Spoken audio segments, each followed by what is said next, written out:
Hello everyone, welcome to Karma education. Education subject में UGC NET exam का preparation हम लोग ले रहे हैं और इसके लिए एक पीवाईक्यू सीरीज़ हम लोग स्टार्ट किए हैं इन कर्मा एजुकेशन। अगर आप चाहेंगे तो जून 2025 एजुकेशन पेपर का 51 से लेके क्वेश्चन नंबर 51 से लेके क्वेश्चन नंबर 120 तक का क्वेश्चन हम लोग विद डिटेल्ड एक्सप्लेनेशन सॉल्व कर चुके हैं in our previous videos. You can check that videos. और इस वीडियो में हम लोग क्वेश्चन नंबर 121 से 130 तक कवर करेंगे, ज़्यादा नहीं करेंगे, 10-10 करके क्वेश्चन कर रहे हैं पर विद डिटेल एक्सप्लेनेशन। ठीक है, आज का वीडियो स्टार्ट करते हैं क्वेश्चन नंबर 121 से। क्वेश्चन में पूछा गया है आइडेंटिफाई करेक्ट स्टेटमेंट्स। यहाँ पे ए से ई तक का जितने भी स्टेटमेंट्स दिया हुआ है, 5 स्टेटमेंट्स में से आपको करेक्ट आइडेंटिफाई करना है। ठीक है, पहले तो क्वेश्चन ध्यान से देख लीजिए, करेक्ट है ना इनकरेक्ट है, ट्रू है ना फॉल्स है, ये देखना है आपको। फर्स्ट आपको पूछा गया है कि करेक्ट स्टेटमेंट कौन सा है। चलिए पढ़ते हैं। Option statement A wiki allows multiple users to read and write a web document by editing is not allowed, but editing is not allowed। देखिए, विकी होता क्या है?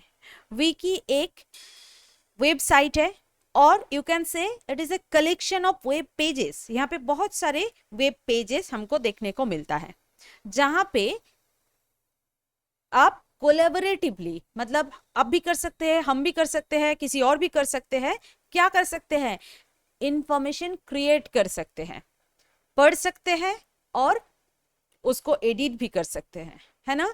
तो विकी में आप वेब डॉक्यूमेंट को पढ़ सकते हैं, राइट कर सकते हैं, लिख सकते हैं, पढ़ सकते हैं और उसको एडिट भी कर सकते हैं। तो सीधा सीधा यहाँ पे लिखा है कि एडिटिंग इज नॉट अलाउड। तो यहीं पे आपका स्टेटमेंट ए गलत हो जाता है।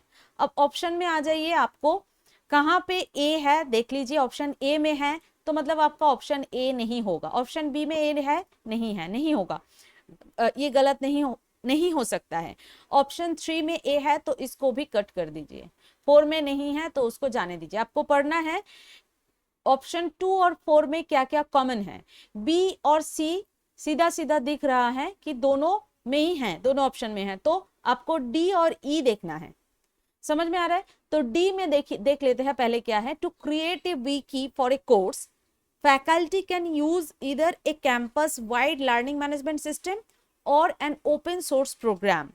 यहाँ पे बोला गया है कि एक कोर्स आपको बनाना है विकी में, ठीक है। तो उसके लिए आप क्या एलएमएस यूज कर सकते हैं, लर्निंग मैनेजमेंट सिस्टम को यूज कर सकते हैं और an open source program use कर सकते हैं।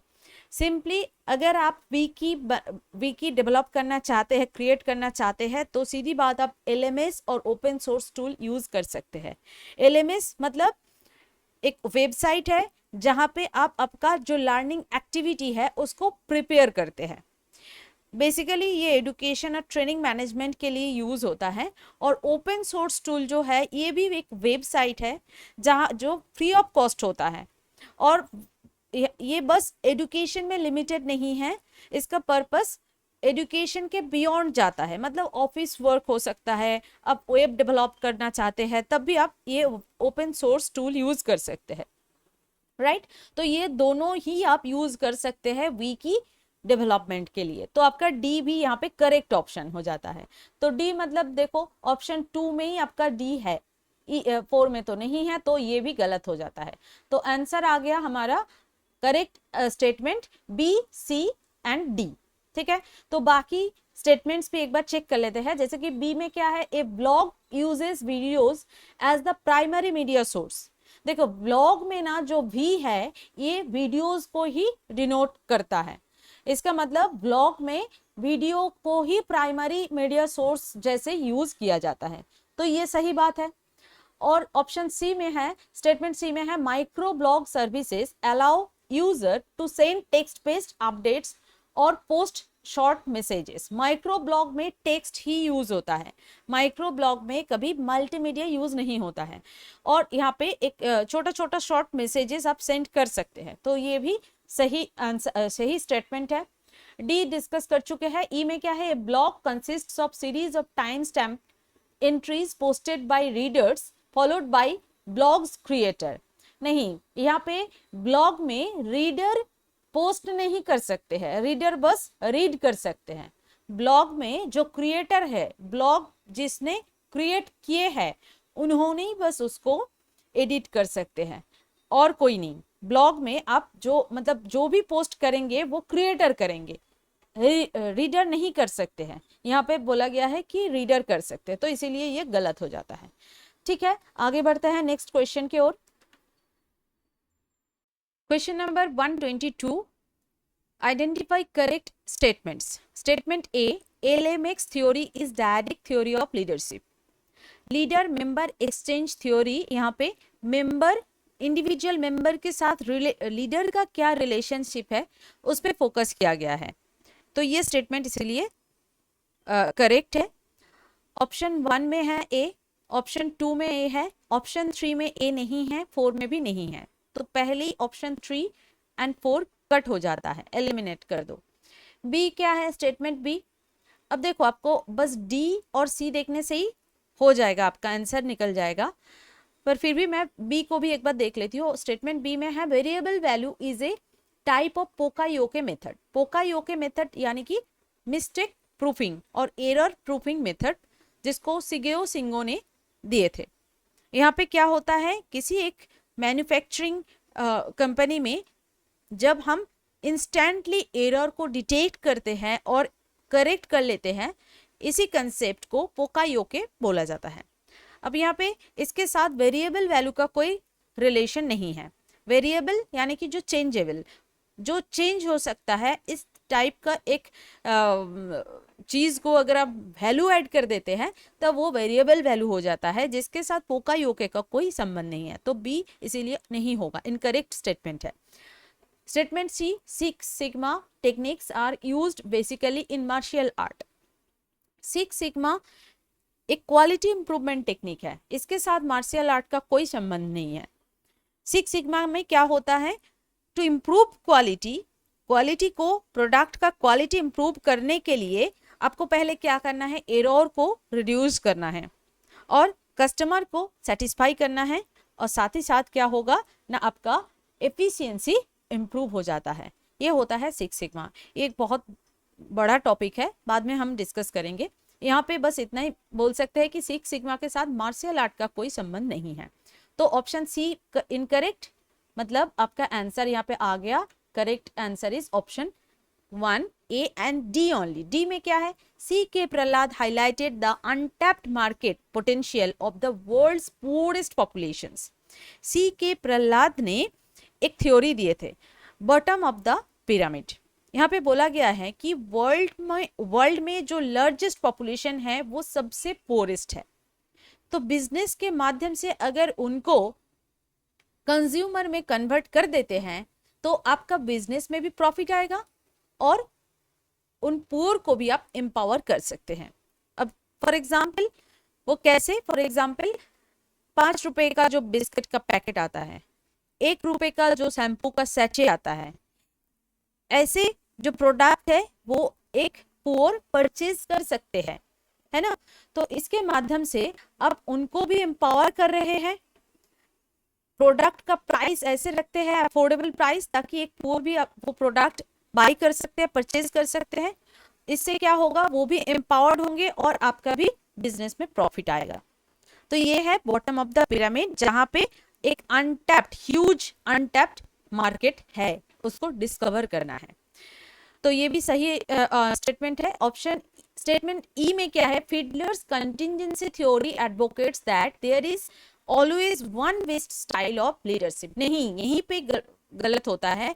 फिडलर का जो कंटिजेंसी थ्योरी है वो सिचुएशन पे डिपेंड करके लीडरशिप को सिलेक्ट करने के लिए बोलते हैं। यहाँ पे कोई एक बेस्ट लीडरशिप स्टाइल के बारे में नहीं बोला गया है। You have to select, you have to choose one style of leadership based upon situation. Okay, so यहाँ पे आपका करेक्ट ऑप्शन है ऑप्शन 1। ऑप्शन 1 में है statement A and D. Now question number 123. According to NEP 2020, which of the following recommendations are true? Statement A, there will be one umbrella institution, the National Higher Education Regulatory Council. नहीं, NHERC एक regulatory particle है, ये umbrella institution नहीं है। Umbrella institution कौन सा है? Higher education commission of India, HECI। तो ये इसीलिए गलत हो जाता है, ऑप्शन ए गलत। Statement B, there will be one independent vertical for accreditation called the National Accreditation Council, NAC. Yes, this is a correct statement. तो B correct है। C में क्या है? The regulatory regime shall not encourage private philanthropic efforts in education. ये भी गलत, क्यों? क्योंकि NEP 2020 के हिसाब से प्राइवेट फिलान्थ्रोपिक एफोर्ट इन एजुकेशन को एनकरेज किया गया है, ठीक है। ये नॉट के कारण ये गलत हो जाता है। डी में क्या है? Within 15 years all higher educational institutions in India will aim to become independent self governing institutions. ये भी रिकमेंड किया गया था NEP 2020 के द्वारा कि in future within 15 years सारे higher education institution self governing independent institution में कन्वर्ट हो जाएगा। तो डी भी करेक्ट। ई में क्या है? Private higher education institutions will be empowered to set fees for their programmes independently. ये भी एक सही रिकमेंडेशन है कि ट्रांसपेरेंट नॉर्म के हिसाब से आपको दिखाना है क्यों ले रहे हैं, पर उस बेसिस पे अगर आपका नॉर्म्स ट्रांसपेरेंट है तो आप as a private higher education institution अपना फी स्ट्रक्चर कंस्ट्रक्ट कर सकते हैं, ये भी सही है। तो ऑप्शन सी में क्या है? BDE, ये आपका यहाँ पे करेक्ट आंसर हो जाता है। Question number 124, which of the following are correct principles of the UN Convention on the Rights of People with Disabilities? UN convention में PWD लोगों के लिए क्या, PWD लोगों का राइट्स के लिए क्या क्या प्रिंसिपल्स रखा गया था? ऑप्शंस देखो, non discrimination, accessibility, partial participation, equal of opportunity, segregated approach. ये ऑप्शंस में से जो नेगेटिव बातें हैं उसको हटा दो, आंसर मिल जाएगा। नॉन डिस्क्रिमिनेशन, ऑब्वियसली डिस्क्रिमिनेट करने के लिए तो कोई कन्वेंशन नहीं रख सकते हम सबको साथ लेके चलना चाहते हैं। तो PWD लोगों को जब हम इंक्लूड करेंगे, इंक्लूशन के अंदर लाएंगे, तभी तो काम बनेगा, तभी उनका राइट ठीक से हम रख पाएंगे। तो नॉन डिस्क्रिमिनेशन आपका आंसर होगा। एक्सेसिबिलिटी, ऑब्वियसली उनके लिए हर जगह पे एक्सेसिबिलिटी का व्यवस्थाएं बना देना, ये भी आता है इसके अंदर। थर्ड है पार्शियल पार्टिसिपेशन। क्यों पार्शियल? क्यों फुल क्यों नहीं? तो ये गलत है, पार्शियल वाला आपको एलिमिनेट करना है। इक्वलिटी ऑफ अपॉर्चुनिटी, हाँ सबके लिए हमको देखना है तो अपॉर्चुनिटी सबको मिले, सबको बराबर मिले, ये भी होगा। और ऑप्शन ई में है सेग्रीगेटेड अप्रोच, मतलब अलग कर देना। नहीं, हम अलग नहीं करना चाहते हैं, सबको साथ में लेके चलना चाहते हैं। यही है rights of the people of disabilities, rights of the PWD people. तो इसलिए ये दो नेगेटिव बातों को अगर आप हटा देंगे तो आपका करेक्ट आंसर निकल के आएगा A, B and D। Question number 125, which of the following statements are incorrect regarding benefits of inclusion?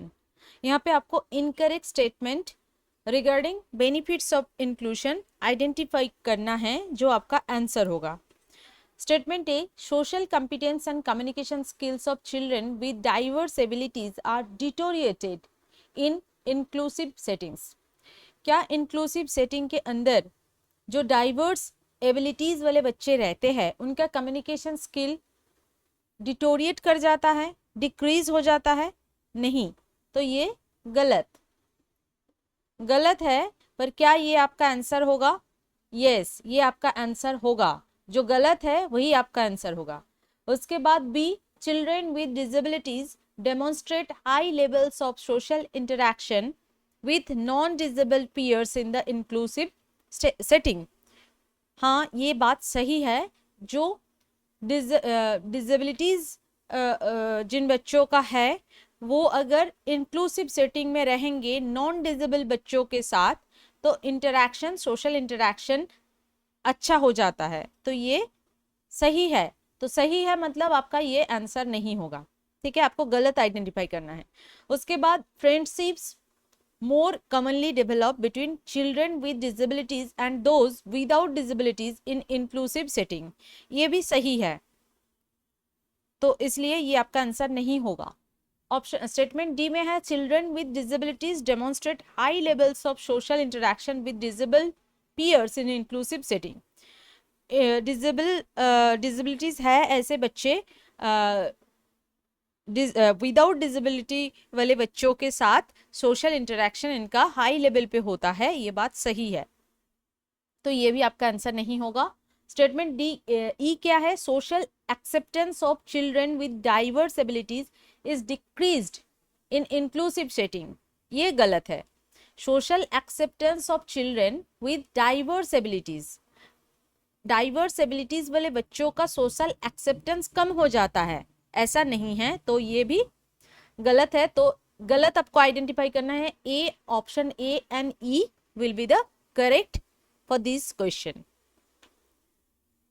ना क्वेश्चन नंबर 126, एक मैचिंग टाइप का क्वेश्चन आया है। अब statement A, this education ought to be for them a kind of insurance against unemployment.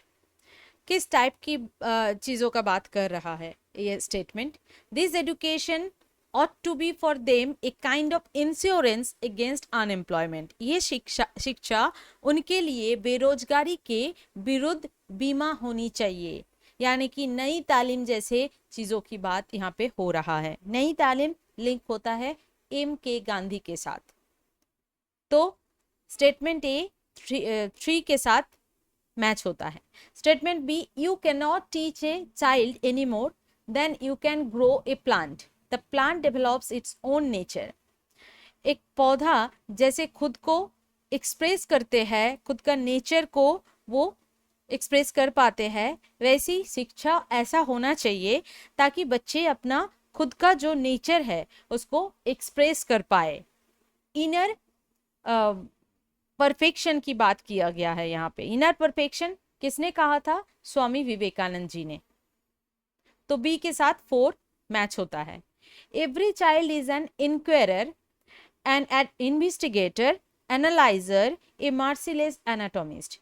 Inquiry की बात, self inquiry की बात किसने किए थे? श्री अरविंद जी ने किए थे, है ना। इंटीग्रल एजुकेशन और सेल्फ डिस्कवरी की बात उन्होंने किए थे कि एजुकेशन सिस्टम ऐसा हो ताकि बच्चे खुद डिस्कवरी मेथड के माध्यम से चीज़ों को जान सके, नॉलेज गेन कर सके।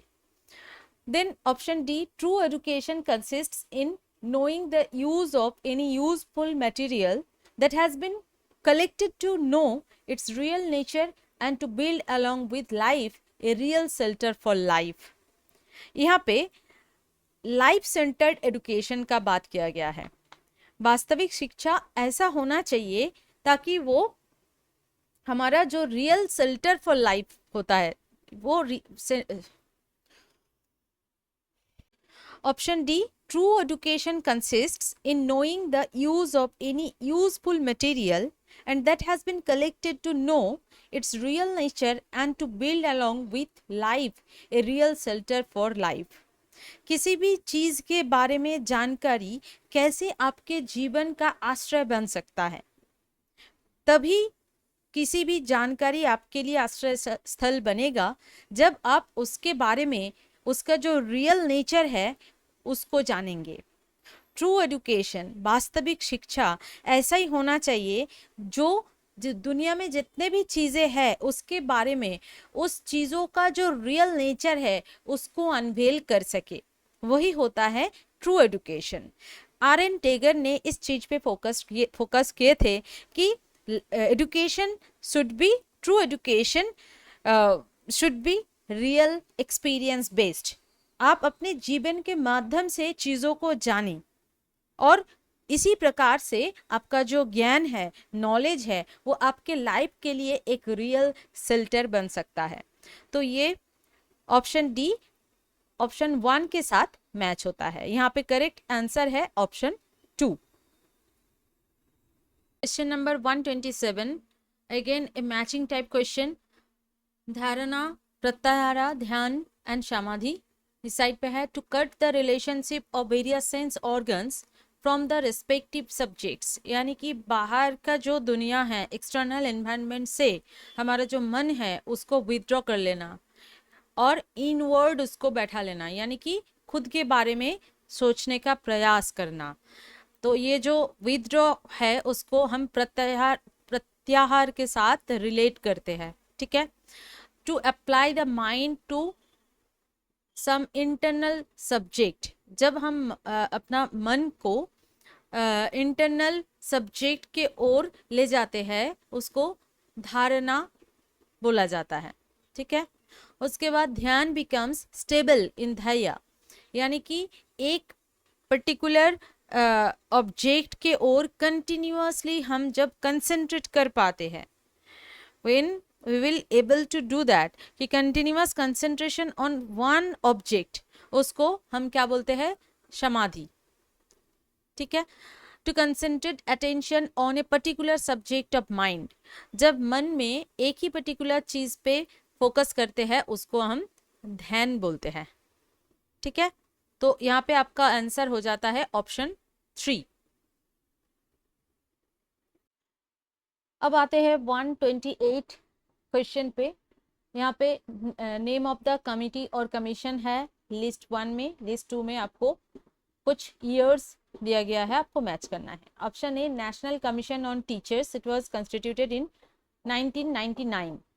ऑप्शन ए ऑप्शन 2 के साथ मैच होता है। Yashpal committee report on teacher education was submitted in 2009।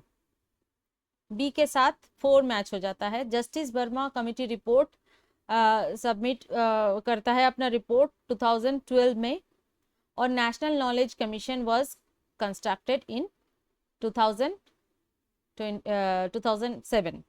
तो आपका आंसर यहाँ पे option 4, correct answer is option 4।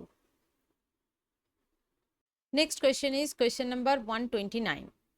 Theories के साथ इसका एट्रीब्यूट सबको मैच करना है। First option is signalling theory. Signalling theory में क्या होता है, दोनों पर्सन के बीच अगर सेम इंफॉर्मेशन नहीं रहता है तो कैसे एक पर्सन दूसरे को वो इंफॉर्मेशन सेंड करते हैं। इस मतलब दोनों के पास सेम इंफॉर्मेशन ना होना, इसको इंफॉर्मेशन एसिमेट्री बोला जाता है। Information asymmetry. For example, student जब एक डिग्री अर्न करते हैं तो वो सिग्नल बन जाता है एक एम्प्लॉयर के लिए। वो डिग्री देख के एम्प्लॉयर उस पर्सन को सिलेक्ट करते हैं फॉर देयर कंपनी कि हाँ इसके पास नॉलेज है, स्किल्स है, ठीक है। उसके बाद है human capital theory. Human capital theory पे क्या होता है, एजुकेशन, ट्रेनिंग, स्किल, ये सारे चीज़ों को इन्वेस्टमेंट के तौर पर देखा जाता है, जो इन फ्यूचर एक व्यक्ति के लिए फ्यूचर इनकम का सोर्स बनता है और वो उस व्यक्ति का प्रोडक्टिविटी बढ़ाने में मदद करता है। फॉर एग्जाम्पल, एक व्यक्ति अगर मतलब हायर एजुकेशन गेन करते हैं तब उनका जॉब अपॉर्चुनिटी बढ़ जाता है, हायर सैलरी वाला जॉब भी मिलता है, ठीक है। तो ये किसके साथ जा रहा है, individuals take actions that will likely increase their future earning. Future earning के साथ ह्यूमन कैपिटल थ्योरी ये जा रहा है। ऑप्शन बी 1 के साथ मैच हो रहा है। Then behaviourism. बिहेवियरिज्म तो कहता है कि ऑब्जर्वेबल बिहेवियर ही एक्चुअल बिहेवियर है, रादर देन इंटरनल थॉट्स और फीलिंग्स। यहाँ पे बिलीव किया जाता है कि behaviour environment, rewards and punishment के द्वारा शेप्ड होता है, फॉर्म होता है। तो एक स्टूडेंट अगर मेहनत करके पढ़ाई करते हैं तो अच्छा परफॉर्मेंस, अच्छा मार्क्स उसको रिवॉर्ड के तौर पर मिलता है। तो ये सी किसके साथ मैच हो रहा है कि study of politics should begin with society. Option C option 4 के साथ मैच हो रहा है। Then theory of rational choice. Rational choice theory में क्या बोला जाता है कि पीपल अपने पर्सनल प्रेफरेंस के अकॉर्डिंग मैक्सिमम बेनिफिट देने वाला ऑप्शन को चूज करते हैं। फॉर एग्जाम्पल, एक स्टूडेंट बहुत सारे कोर्स में से जब एक कोर्स को सिलेक्ट करते हैं तब वो क्या देखते हैं, अपना इंटरेस्ट एरिया देखते हैं और क्या देखते हैं, गोल देखते हैं, अपना करियर गोल क्या है। तो वो अपना खुद का इंटरेस्ट और करियर गोल के अकॉर्डिंग ही एक कोर्स को सिलेक्ट करते हैं। इस चीज को थ्योरी ऑफ रैशनल चॉइस बोला जाता है। देखिए ऑप्शन 2 में, individuals choose a course of action that is most in line with their personal preferences. ये सारे की टर्म है जिसको देख के आपको ये क्वेश्चन, ये ऐसे क्वेश्चन सॉल्व करना होता है। ठीक है, तो यहाँ पे आपका करेक्ट ऑप्शन हो जाता है ऑप्शन 4। नाउ क्वेश्चन नंबर 130, यहाँ पे डिफेंस मैकेनिज्म से क्वेश्चन है। फर्स्ट है रिप्रेशन। रिप्रेशन का मतलब क्या है, जब हमारे साथ कुछ ट्रॉमेटिक इवेंट हो जाता है तब हम उस पेनफुल फीलिंग को, थॉट को हमारा कॉन्शियस अवेयरनेस में रखना नहीं चाहते हैं। तब हम क्या करते हैं, अनकॉन्शियसली उसको पुश बैक कर देते हैं, हमारा जो कॉन्शियस अवेयरनेस है उससे हटा देते हैं। इस चीज को रिप्रेशन बोला जाता है, जो ऑप्शन 2 के साथ मैच होता है। देखिए, excluding from conscious awareness, conscious awareness से एक्सक्लूड कर देते हैं किसको, इम्पल्सेस और memories that are too frightening और पेनफुल। जो पेनफुल फीलिंग है उसको हटा देते हैं कॉन्शियस अवेयरनेस से। उसके बाद रैशनलाइजेशन। रैशनलाइजेशन का मतलब क्या होता है कि हम किसी एक्शन का लॉजिकल एक्सप्लेनेशन देते हैं जो लोगों के सामने एक्सेप्टेबल हो, जबकि रीजन कुछ और ही है। मतलब उस एक्शन का रीजन कुछ और ही है, पर हम ऐसा उसको लॉजिक देते हैं कि सामने वाले समझे कि हाँ ये तो सही बोल रहे हैं। फॉर एग्जाम्पल, एक स्टूडेंट बार बार एग्जाम में फेल हो रहे हैं और वो बोलते हैं कि एग्जाम अनफेयर था, बहुत टफ क्वेश्चन आया था, जबकि वो एक्सेप्ट ही नहीं करता है कि उसका प्रिपरेशन में लैकिंग है। देयरफॉर रैशनलाइजेशन ऑप्शन 1 के साथ मैच होता है। देखिए, असाइनिंग लॉजिकल और socially desirable motives to what we do so that we seem to have acted rationally, कि हम बहुत रैशनली उसको एक्ट करके एक्सप्लेन करते हैं चीज़ों को। उसके बाद है रिएक्शन फॉर्मेशन। रिएक्शन फॉर्मेशन क्या है, जब हम एक व्यक्ति को पसंद नहीं करते हैं फिर भी हम दिखाते हैं कि हाँ हम आपको बहुत ज़्यादा पसंद करते हैं, मतलब ऑपोजिट शो करते हैं, मन में कुछ है तो और सामने दिखाते हैं कुछ और। फॉर एग्जाम्पल, एक पर्सन जो एक सामने वाला व्यक्ति को बिल्कुल पसंद नहीं करते हैं पर सामने जब जाते हैं बहुत फ्रेंडली वो बिहेव करते हैं, इस चीज को रिएक्शन फॉर्मेशन बोला जाता है। ये मैच होता है ऑप्शन 4 के साथ। Concealing a motive from ourselves by giving strong expression to the opposite motive. ठीक है, जो ऑपोजिट एक्सप्रेशन है उसी को शो अप करते हैं। उसके बाद है प्रोजेक्शन, सॉरी ये यहाँ से आएगा। ठीक है, और प्रोजेक्शन के साथ कौन सा मैच होगा, ये ऑप्शन 3। ठीक है, यहाँ पे क्या होता है प्रोजेक्शन के साथ, हाँ सही है, प्रोजेक्शन में क्या होता है, जब एक अनवांटेड थॉट हम मन में रखते हैं, जो फॉल्ट, गिल्ट फीलिंग, ऐसा नेगेटिव फीलिंग, वीकनेस हमारे मन में रखते हैं, उस चीज को वो मेरा खुद का नेगेटिविटी है ऐसा नहीं मानते हैं। उस चीज को हम कैसे मानते हैं कि बाकी लोग भी ऐसा ही सोच रखते हैं, तो ये सही है, कोई गलत नहीं है। इस चीज को प्रोजेक्शन माना जाता है कि जब एक स्टूडेंट चीट करते हैं एग्जाम में तब वो ये सोचते हैं कि बाकी लोग भी चीट कर रहे हैं, तो ये कोई इशू नहीं है, ये कोई प्रॉब्लम नहीं है, ऐसे खुद को हम डिफेंस करते हैं। इस चीज को प्रोजेक्शन बोला जाता है। ठीक है, तो यहाँ पे आपका करेक्ट ऑप्शन हो जाता है ऑप्शन 4।